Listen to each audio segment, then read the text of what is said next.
less grave neglect of duty. Ito yung parang nakalimutan mo lang gawin yung trabaho mo. Yung halimbawa is nakalimutan mo lang isubmit yung report mo sa tamang oras. At ito po yung mga example niya. First bullet is fail to execute lawful order from higher authority or tolerate any subordinates, to ignore or ridicule any order, rule, or regulation. So, ito po yung parang ano po, yung official is parang hindi po siya sinusunod ng kanyang mga tauhan, or kapag inutusan niyo yung mga tauhan niya is parang tinatawan-tawanan lang po siya. Yung second po is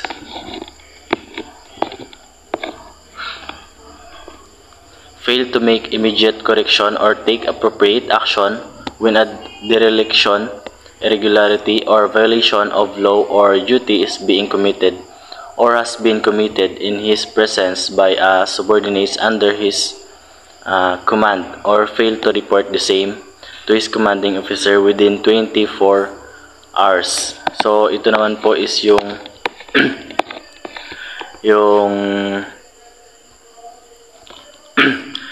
yung parang ano ba, yung hepe nyo is parang alam niya yung mga kamalian na ginagawa ng kanyang mga tauhan, pero hinahayaan niya ito at hindi niya inire-report sa official na nakatataas sa kanya na within 24 hours. Yung third bullet po is fail to prepare disciplinary or administrative complaint or take such other disciplinary action as may be necessary against subordinates under his command who has committed a serious dereliction, violation, or irregularity. Ito naman po is yung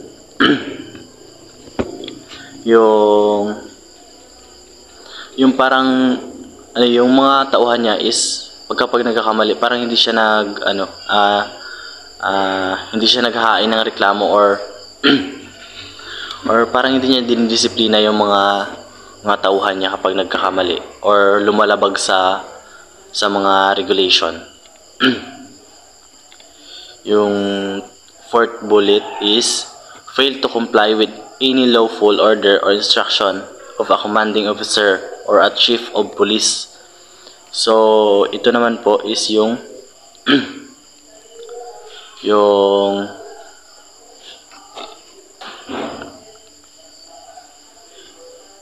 hindi sumusunod sa mga utos ng opisyal. So, yung mga tauhan o mga nakakababa is yung parang hindi nila sinusunod yung kanilang hepe or opisyal. Katulad lang din po ng bullet number 1. Yung parang katulad lang din nun is yung fifth bullet.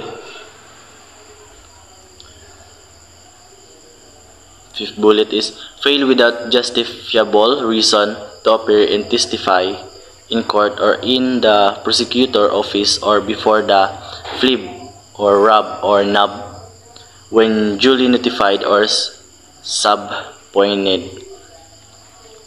Ito po yung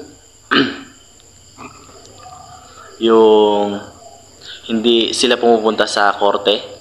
Kapag kunyari pinapunta sila ng korte, parang hiningan pa nila ng magandang dahilan para sumunod sila or pumunta sila sa korte. Yung last bullet naman po is fail to communicate the COP through channels inavailable. Dito naman po is yung kapag may nagrereklamo sa kanila kahit alam naman nila is parang hindi nila binibigyan ng magandang impormasyon para mahuli yung kriminal na yon or may nakawan. Parang hindi nila binibigyan ng impormasyon para makatulong sila, parang ganun. Bullet, fail to report immediately to his commanding or superior officer or to the COP the injury, illness, death, or escape of a prisoner who is under his custody. So dito naman po is kapag po may nasugatan sa kanyang mga prisoner or sa mga bilanggo, sa mga priso, or may nagkasakit or namatay, parang hindi niya ito inire-report sa kanilang hepe o sa mga opisyal. So, yung next po is fail to issue a traffic citation, ticket, or temporary operator's permit to an offending driver whose license is already confiscated. So, yung dito naman po is parang yung sa traffic ba? Hindi niya ini-issuehan ng ticket or binibigyan ng ticket kapag may nahuhuli siya. Yung parang sinasabi niya na magbayad ka lang, hindi na kita titikitan. Parang ganun po yung pangungurap. Yun po yung meaning, yung ibig sabihin po nun. Yung next po is fail to turn in the use TCT or TAP together with confiscated driver's license at the end of his tour or of duty or within 24 hours, or fail to account for the TCT or TAPs issued by him. So yung dito naman po is yung yung mga ticket na kunyari nakahuli siya, parang yung mga ticket na nagamit niya is parang hindi niya ito nire-report or binabalik doon sa kanilang office, yung parang binubulsa niya, parang hindi niya binabalik sa 24 hours. Yun, parang binubulsa niya lang lahat ng nakukuha na titikitan niya, yung nagbabayad sa kanya. Next naman po is fail to report as a peace officer to any incident, condition, or occurrence witnessed by or reported to him which calls for immediately police action. So dito naman po is kunyari pag may narinig siyang gulo or mangyayari na kailangan kaagad ng agarang action, parang hindi niya kaagad ito binibigyan na action para makatulong man lang siya, or hindi niya ito sinasabi sa mga kasamahan niya or sa mga opisyal. Next naman po is fail to properly patrol his beat sector post or to leave or abandon the same without being properly relieved. Fail to take appropriate action concerning vice conditions in his bed and give written report of the same to his supervisor. So yung dito naman po is parang hindi po siya nagpapatrolya ng maayos. Yung kapag pumapatrol siya doon, parang nag-stay lang siya sa isang lugar na tapos kapag umalis naman siya, parang hindi niya hinihintay yung kapalit niyang may kapalit siya na magbantay doon. Umaalis lang siya kaagad. At yung ano po, yung mga ginagawa doon is kahit alam niya ng mali, parang hindi siya kumikilos o gumagawa na action para maresolbahan yung mga gawaing hindi maganda doon sa lugar na kanyang pinapatrolan. Next naman po is yung fail to report to his commanding officer within a reasonable period injury inflicted by him to a person or animal damage or loss of government property while on or off duty. Dito naman po is yung kapag kunyari sa duty siya or hindi man, kapag may nakasakit siya or parang may nasaktan siyang tao or mga hayop or nakasira siya, yung parang hindi niya ito sinasabi sa mga opisyal sa tamang panahon, or parang hinahayaan niya lang na na masira yung kanyang reputasyon. Next naman po is fail to comply with the order of the court of competent jurisdiction. Dito naman po is yung ito talaga yung pinaka mali talaga ng mga pulis. Yung kahit korte hindi nila sinusunod. Kahit yung utos ng korte hindi nila sinusunod. Yung next naman po is willfully violated of his office regulation or refuse or neglect to comply with said provision. Dito naman po is hindi lang basta nilalabag yung regulation, kundi sinasadya talaga nila na hindi sundin yung mga regulation or mga panuntunan or yung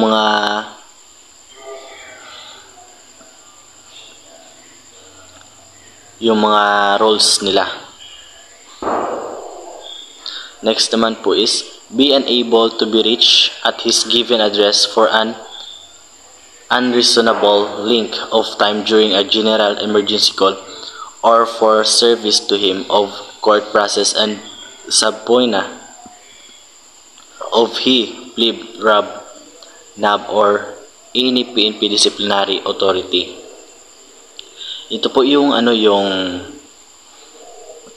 kunyari off duty ka or kahit sa duty yung police is parang palagi-lagi niya na lang ginagawa yung kapag emergency tinatawagan siya, parang hindi siya lagi alerto or hindi niya sinasagot yung tawag na yun kahit alam niya emergency.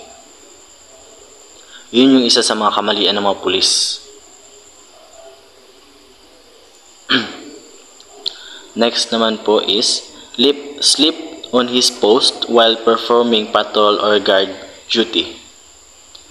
Ito naman po, yung kapag nagpapatrolya sila, parang wala silang ginagawa kundi punta lang doon tas matulog or kahit saan man po silang nagbabantay ay parang tinutulog-tulugan lang nila.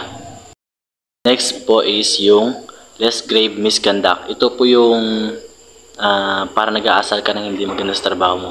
Kunyari is sa trabaho mo panay ka lang mura. Parang ganun po yung less grave misconduct. Ito po yung ibang example niya is take advantage of his position by procuring goods and commodities at a losing price to an unwilling seller or partake of food, drink, and cigarettes free or of charge. Ito po yung parang bibili sila sa isang tindahan na yung parang ginagamit nila yung kanilang pangalan. Kunyari, pulis naman ako, baka pwede mo namang ibigay na lang sa akin to. Ganun. Kunyari, sila yung nagpapatrol doon or yung duties doon sa kunyari sa palengke. Sila yung nagbabantay doon. Siyempre, parang hininga nila yung nakapalit yung mga tao doon. Katulad na lang ng paglilibre. Nagpapalibre sila sa mga tao doon na nagtirinda. Next po is engage in gambling or games of chance regulated or prohibited while on duty or in prohibited games of chance. So dito naman po is parang nagsusugal sila or naglalaro ng mga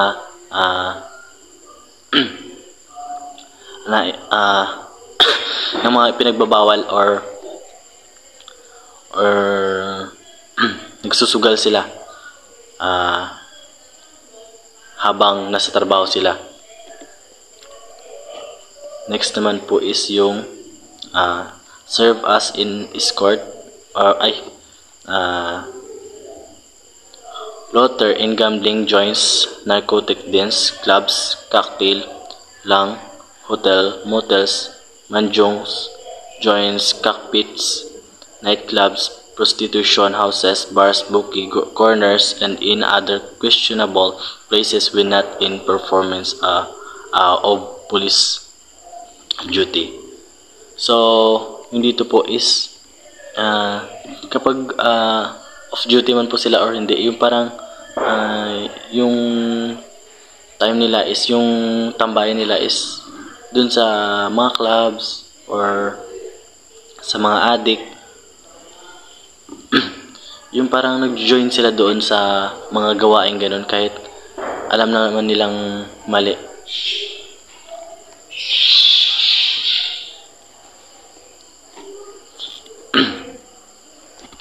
Yung parang pumupunta sila sa mga lugar na kahina-hinalang lugar na dapat hindi pinupuntahan ng isang pulis. Sa next naman po is sa last, be drunk and disorderly while in or off duty, or drunken while off duty in uniform or in recognizable uniform of the force when the same has no connection with the performance of police duty. Dito naman po is yung kapag nasa duty sila is parang yung sige silang inom or gumagawa ng gulo habang nasa trabaho, or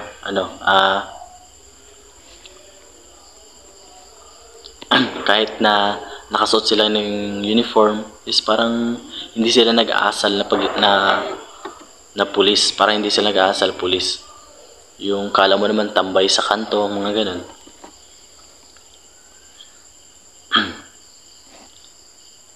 Yung tandaan lang po natin yung pagkakaiba ng tatlong ito, yung less grave neglect of duty, less grave irregularity, less grave misconduct. Yung less grave neglect of duty is ito po yung para nakalimutan mo lang gawin yung trabaho mo.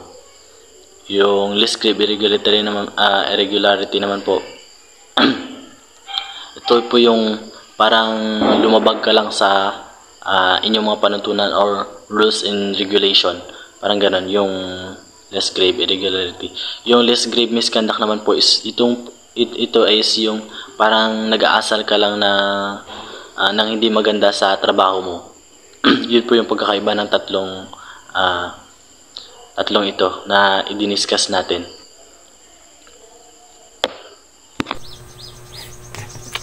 Serious neglect of duty is grave sins incurred by any member of the PNP who shall fail or refuse to take command in an emergency in order to carry out police duty, being the officer present with the highest rank, grade, or position. Sa first serious neglect of duty, ito po yung may binigay na task sa'yo yung isang superior mo pero tumangga ka po without sufficient excuses. As a police officer, they are obliged to perform their duties, mapa-emergency man o hindi, without hesitations or saying no. Fail to prevent or repress the criminal act of subordinate being committed in his presence, or fail report the same to the CUP within 24 hours after discovery. Halimbawa po ma'am, nakita mismo ng isang police officer yung criminal act na ginawa ng kanyang kasamahan, pero wala siyang ginawa para mapigilan ito, or hindi niya man po nakita pero nalaman niya at hindi niya nakita, then nalaman niya yung nangyari pero hindi siya nagsumbong sa COP nila within 24 hours. Fail to apprehend or arrest under circumstances where it is his duty to do so. Halimbawa po ma'am, yung isang police officer po ay may nakitang nagdanakaw pero hinayaan niya lang po sa halip na arestuhin. Fail to return personal effects of released prisoners or other property used in evidence, the release of which is ordered by competent authority or court as to the foregoing. Example po ma'am, may court order na po na dapat i-release na yung isang prisoner. For example po ma'am, nag-release na ng court order na pwede nang i-release yung isang prisoner pero hindi pa pong ginawa ng isang police officer. Parang na-delay po siya sa pag-release nun. Failed to perform his assigned mission or failed to participate in an operation for the security of the President or other high-ranking officials of the Philippines or foreign heads of states. Halimbawa po, isa po akong police officer, then may gaganaping SONA ang Presidente at na-assign po ako doon to secure the place where the SONA may happen, pero hindi ko po ginawa yung assigned task sa akin, and sa halip yung ginawa ko ay tumambay lang sa station. Fail to administer first aid when able to and or convey to the hospitals victims of traffic accidents, persons shot or stabbed, persons electrocuted, and others who are dying and in need of urgent medical or surgical attention. For example po, may isang police officer na nakitang taong na-aksidente, pero hindi niya po binigyan ng first aid or kahit dalhin man lang po sa hospitals. Nagpapakita din po yun ng serious neglect of duty or act of omission po. Fail to quell a disturbance or to protect persons from death or injury when able to do so. Halimbawa po, may hostage taking na nangyayari, then hindi dinaan ng isang police officer sa maayos yung pakikipag-negotiation niya sa hostage taker. Kaya yung ginawa ng hostage taker sa victim niya is pinatay niya o binaril. Fail to toil help a brother peace officer in apprehending or arresting the violator who resists, or in subduing one assaulting the arresting officer, or in disarming an armed violator, or in coming to succor of another officer who is wounded, injured, or outnumbered. Halimbawa po, may inaaresto at biglang nanlaban yung violator. Then, habang nanlalaban po ang inaaresto, walang ginagawa yung isang officer para tulungan ang kasamahan niya kahit napapahamak na. Sa grave conduct, ito yung mga gawain ng officer na kung saan kapag ginawa nila ito is liable sila for grave conduct. So the first bullet is maltreat or abuse any person or detained person under his custody. So ang example ko dito ay kumbaga sinasaktan nila yung mga prisoner or detainee na kung saan hindi naman dapat yun ginagawa as a officer or bilang prisoner, dapat hindi nila nararanasan yung mga ganun. Bullet is join a strike or refuse to report for duty in order to secure changes in terms and condition of his employment or to ask the chief of police or any other officer from office. So, ang example po dito is yung, kumbaga, yung siraan ng mga officer. Katulad yan, yung COP is sinisiraan ng ibang officer para sila or siya ang papalit sa posisyon ng COP. Third bullet is publicly consort with women or repute scandalously cohabit or maintain a wife other than the legitimate spouse. Dito papasok yung kumbaga yung issue minsan na pangangaliwa ng isang officer. Nakakatulad din, madaming na-issue ng mga officer na kumbaga yung kahit kasal na sila, yung na-issue sila na may kabit daw or something. Bullet po is fail or refuse to surrender or deposit service firearm badge, identification card, and police vehicle if any to his commanding officer upon demand during period of suspension. So example dito is may isang officer na nasuspend, then hindi niya sinurrender yung mga firearms sa office na kung saan dapat during suspension is na-surrender na lahat ng firearms. The last bullet is willful failure to pay debts or obligation due to the government. Ito yung mga officer na kung saan hindi sila nagbabayad ng mga loan, katulad yan. Meron silang loan, tapos hinahabol sila ng pera kung saan hindi sila nagbabayad. Parang Grave dishonesty unang bullet. Any member shall knowingly enter in his information sheet or CIC-212 form of his individual police profile facts which are not true or conceal or distort damaging facts. Ito yung paglalagay ng isang officer ng kumbaga profile info nila na kung saan is hindi totoo, na kung saan yun yung makakapekto dun sa police profile nila. Grave dishonesty is make a false report or entry in the police blotter or in any department record. Yung ito pa yung paggawa nila ng peaking police blotter or hindi makatutuan ng police blotter. Third bullet is give deliberate false testimony against or in favor of a person facing a criminal, administrative, or disciplinary charge. Ito yung pagbibigay ng maling testimonya ng isang officer dun sa criminal na kung saan is paburman or kumbaga para paboran or kalamanin yung isang criminal. So fourth bullet is destroy, conceal, or tamper physical evidence to give prosecuted in court by exchanging, altering, to damaging, or deleting as to affect its original appearance, composition, and content. Ito yung pagbabago nila or kumbaga pagbabago o pagdadagdag ng isang dokumento, dinadagdagan or binabawasan nila yung dokumento na kung saan yung evidence na yun is pwedeng masira or yung evidence na yun is pag ipinaresent na siya sa court is hindi na yun yung totoong ebidensya. The last bullet is appropriate for his or another personal use any stolen property which is recovered, found, or abandoned. So, halimbawa may isang officer na nakarecover ng isang bag ng nanakawan. Then, nung na-recover niya yung bag, meron siyang kinuhang isang gamit dun sa loob na kung saan iniisip niya, hindi din naman yun malalaman ng nakuha na ng bag na may nawawala dun sa loob. Penalty. For light offenses, it is punishable by withholding of privileges or restriction to specified limits or suspension or forfeiture or salary or any combination thereof from 1 to 10 days minimum period. Withholding of privileges of restriction to specified limits or suspensions for forfeiture of salary or any combination thereof from 11 to 20 days minimum period, 21 to 30 days maximum period.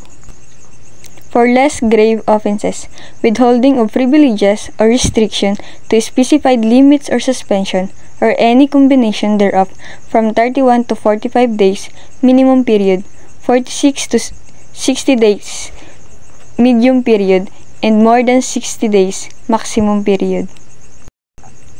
For grave offenses, the penalty is maximum suspension imposable, minimum penalty, forced resignation, demotion of not more than 1 rank, medium penalty, and dismissal, maximum penalty. The following are mitigating circumstances: physical illness, good faith, length of services in the government, and other analogous circumstances. The following are aggravating circumstances: taking advantage of official position, taking undue advantage of subordinate, undue disclosure of confidential information, use of government property in the commission of the offenses. Habitual. Offense is committed during office hours or within the premises of the working office or building. Employment of fraudulent means to commit or conceal the offense and other analogous circumstances.